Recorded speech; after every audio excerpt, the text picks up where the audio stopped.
বৈশাখীর দুপুরে ঠান্ডা জলে স্নান করলে যেন ক্লান্ত শরীরে প্রাণ ফিরে পাওয়া যায়।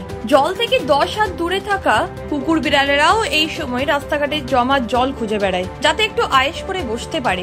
চিড়িয়াখানাতেও এই সময় সেখানে থাকা অবহেলা প্রাণীদের স্বস্তিতে রাখার জন্য নানান ব্যবস্থা করা হয়, কিন্তু সিংহকে নিজের হাতে জল ঢেলে কেউ স্নান করাতে চায় না।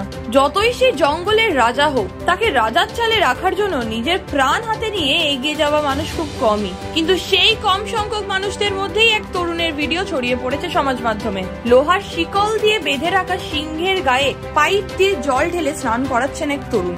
নিজের হাত দিয়ে জঙ্গলের রাজার গাও ডলে দিচ্ছেন তিনি। সুবোধ বালকের মতন চুপটি করে বসে রয়েছে সিংহটি। দেখে যেন মনে হচ্ছে স্নান করতে পেরে সে বেজায় শান্তি পেয়েছে। ঘটনাটি কোথায় ঘটেছে তা অবশ্য জানা যায়নি। আলী খান এক রিয়েল নামের ইনস্টাগ্রাম অ্যাকাউন্ট থেকে ভিডিওটি পোস্ট করা হয়েছে, যদিও সেই ভিডিওটির সত্যতা যাচাই করেনি খবর বাংলা।